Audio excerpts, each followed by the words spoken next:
I have discovered that you are a very fascinating person, and you've given me little bits from your background. You have to deal with certain disorders that I haven't actually heard of other people having, though I'm sure they're out there. Yeah. Would you share with me and others what it is that you are dealing with? I have what people with young children know it to be chronic allergies. They know when their children is on tons of allergy pills and they can't do this and can't do that. Spray this, can't wash their clothes and that. They're very familiar with it. But children grow out of this. They grow out of these allergies. For whatever reason, I'm growing into mine. So it's kind of gets worse all the time. It was really bad when I was living in Virginia. I was living in Norfolk, Virginia. In 2000, I moved there in 2001. Yeah, in 2001, February 12th of 2000. It got progressively worse where I just felt bad all the time. My skin would itch. My hair was falling out. It was just bad all the time. They started giving me prednisone. I started taking like 10 milligrams of prednisone a day. But they had been giving it to me before. Actually, I think I was a prednisone junkie. Because it made me feel like a normal person. You know what I mean? It made me feel like everybody else. That's the drug that I know that you have to taper somebody off of. Yes, it's a steroid. Yeah. It's a steroid. And I was being injected in my scalp. I was getting injections. I itched a lot. We didn't know why. We just thought it was me. You know what I mean? This is just this was life for me. You know, it didn't seem like, for people in my family, this was a way of life. You know what I mean? They knew this. People on the outside, I got made fun of a lot. Got made fun of a lot all the time. People wanted to know, or their children would go, you know, like they would back off because it was ugly. It was You gross. are allergic to what? Like almost everything? Yes. They went to try to do the test because usually they do patch tests on your skin. So let's say if you decided to go find out what you were allergic to, which I recommend to everybody.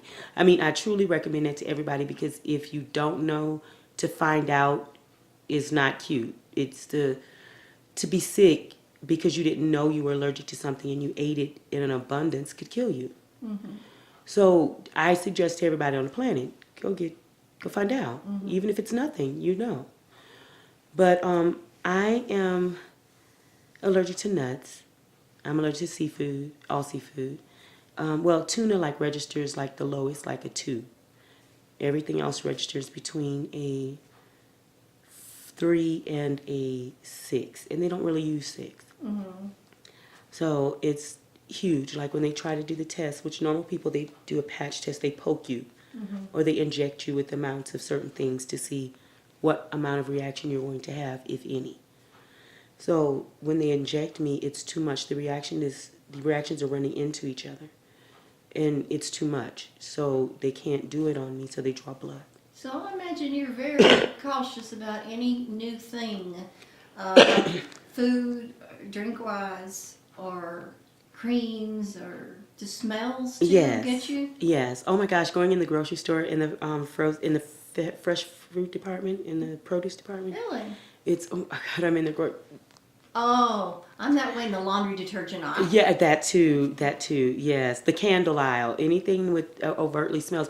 I can be on a box with the cookies and the chocolate chip cookies and stuff, cake mixes. I can smell the chocolate through the box. Oh my gosh. And it's wonderful as chocolate smells. I'm allergic to it. Well, does smelling it do anything to your skin? No, smelling it will make me wheeze if I stand there in it constantly. I mean, I would have to stay there Yeah. for a while.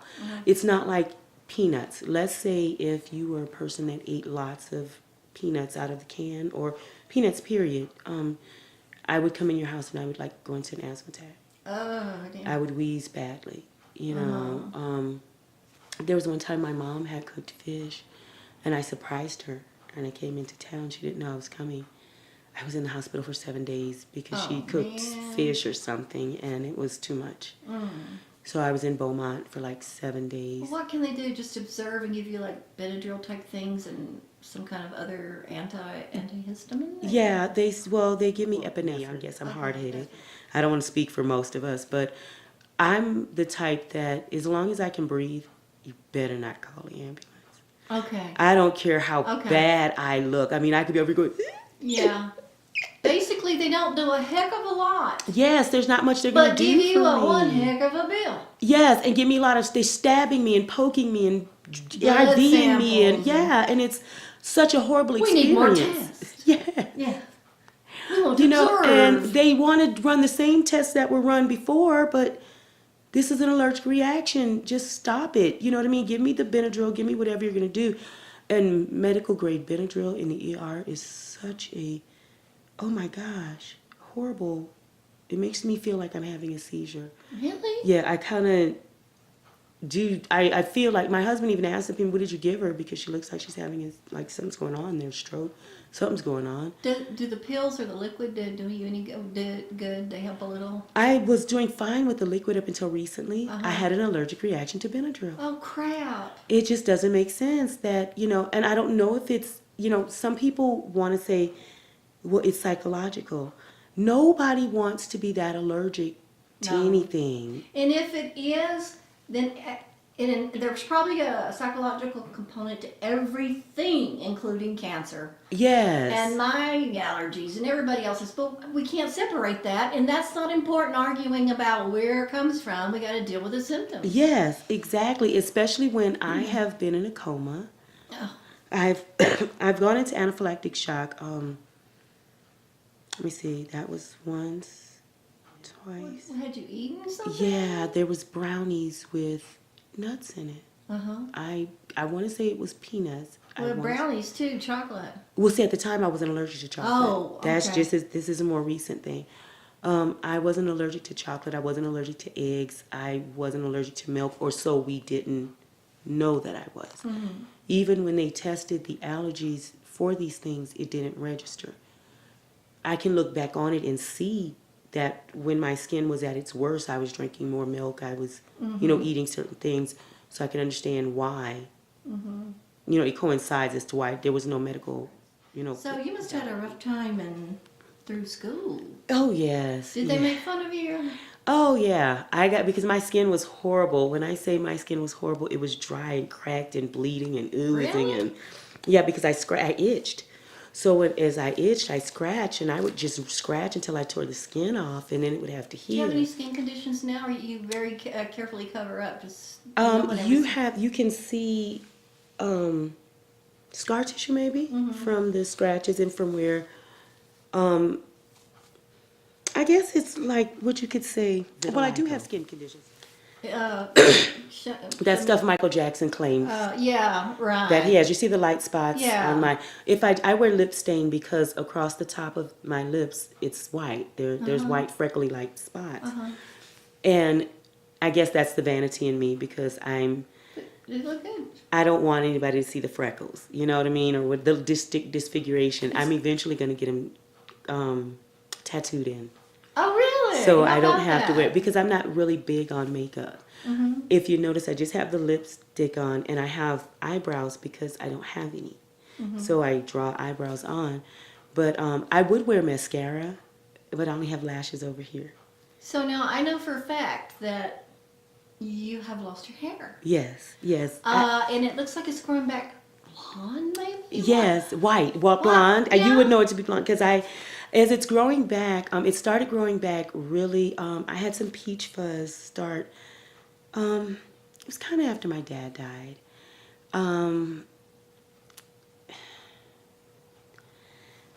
It was just kind of after my dad died. I felt a little free, and I guess with that slight bit of freedom that I had, I guess that I was allowing myself to accept.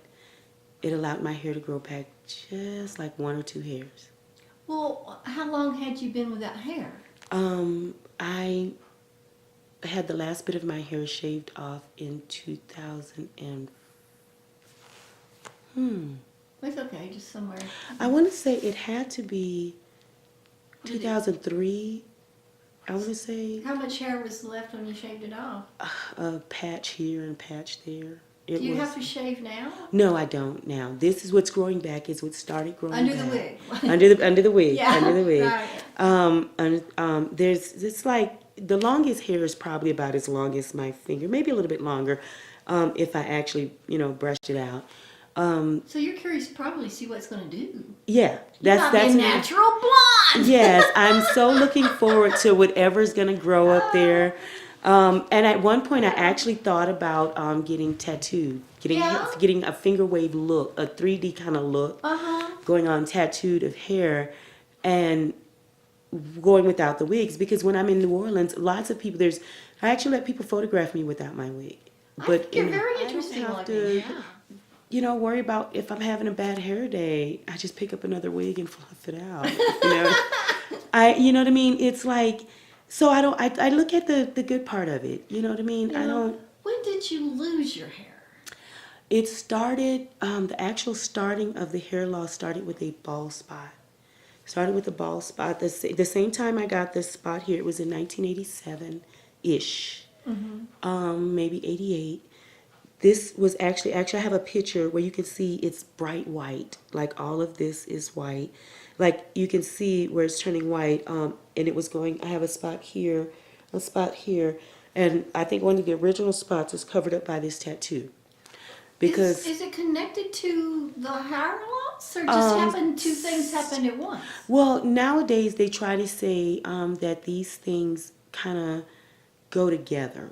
Like the allergies, the asthma, the vitiligo, the eczema, or atopic dermatitis, because it's maybe two different things depending on who you're talking to.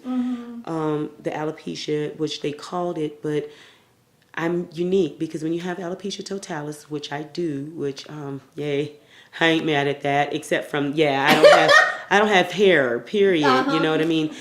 From the eyes down, I could care less if I ever had an ounce of hair in my life.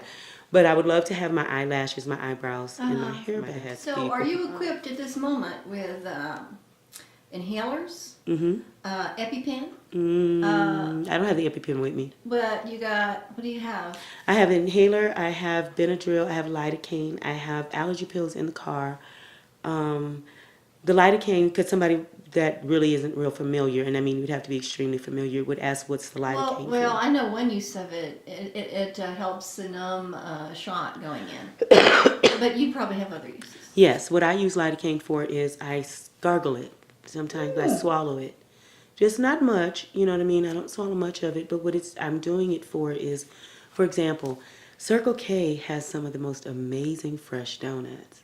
Oh, okay. And every once in a while, I want to run the risk of being daring because my circle has gotten so small that I have no comfort food. I have no, I have no fun food. You know what I mean? I just really don't.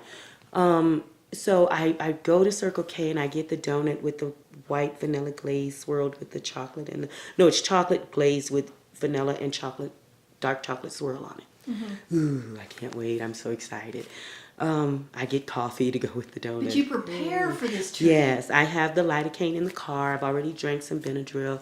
I'm going to enjoy my donut with no reaction. You gargle with a lidocaine and maybe let it go down? Or? Well, I usually don't have to for the most part. Lidocaine is an after thing.